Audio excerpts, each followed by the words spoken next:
Welcome back to Spark's Backyard Garden. It's already time to start prepping for the spring planting.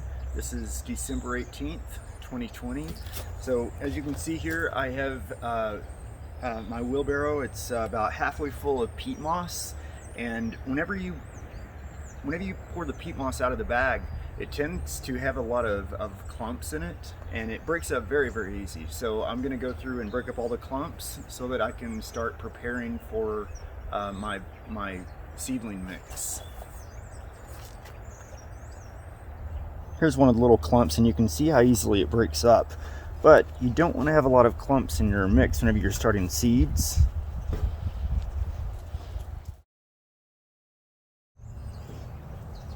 So there's not very many clumps in this at all. That's great. You can see all these big chunks. I'm actually going to throw these out. They don't all have to be out, but the fewer that you can have in the mix, the better.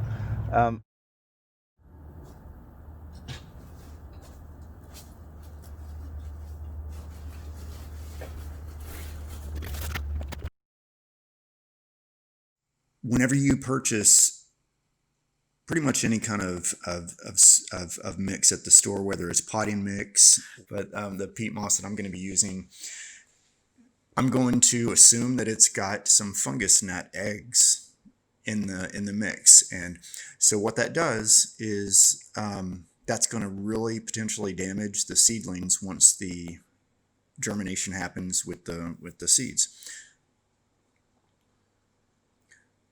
So I'm going to take this boiling water and use it for two different things. It's going to help sterilize the mix again, so any kind of pathogens or bugs or insects, they'll be killed. And it also allows for pre-moistening of the peat moss.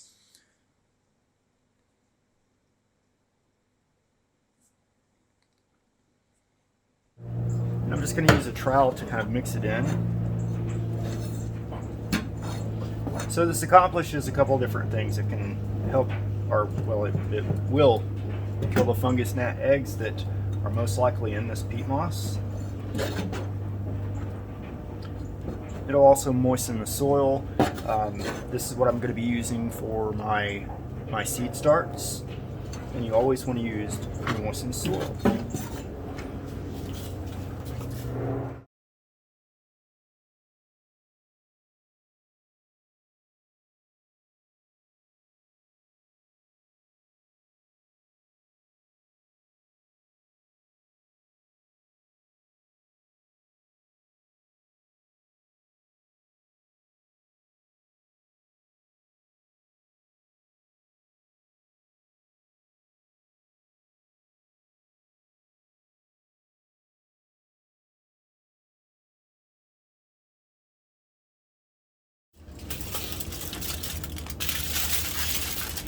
And now I'm going to cover this, keep some of the moisture in, a lot of the heat in, and to keep my cats out so they don't use it as a litter box. Now that we have our sterilized peat moss, it's time to make our mix. So we're going to go 1 scoop of peat moss to 1 scoop of perlite. And this bag here, this is our perlite. I'm going to kind of show you what this is. It's very, very lightweight, extremely lightweight. It almost crushes if you push it together. So perlite's actually, it's a product of volcanic. It's made from volcanic glass, is what it boils down to. It's a mixture of water and obsidian, and of course manufacturers have a little bit of a play in making this pop up like little popcorn.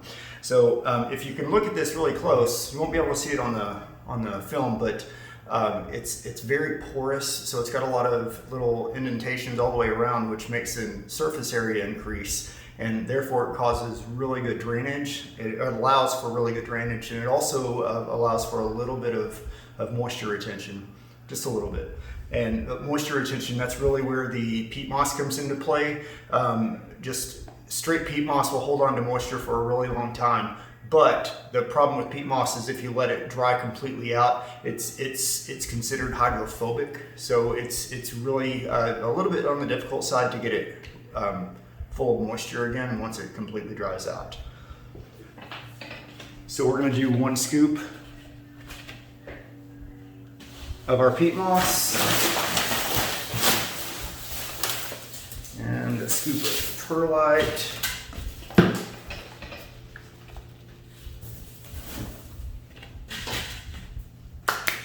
Almost forgot my mask. By the way, perlite is very dusty, so it's a good idea to wear that mask.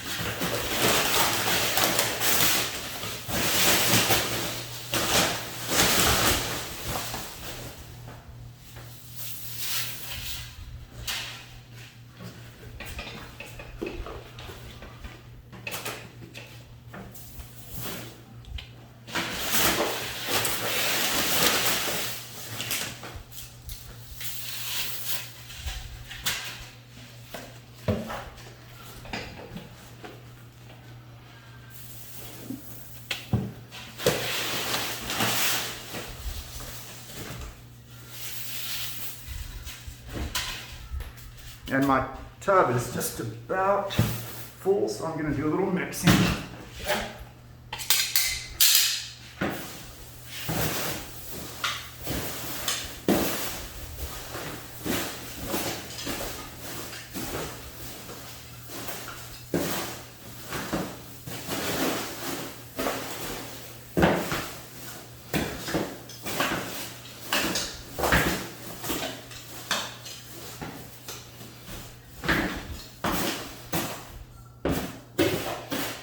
I always like to get around the corners really well. The perlite likes to hide over there. It likes to not mix up unless you really dig at it. But this looks like it's almost mixed. So we're doing good.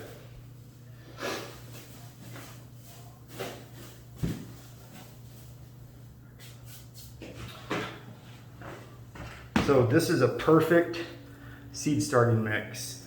And the good thing about this is already pre-moistened from whenever I sterilized it.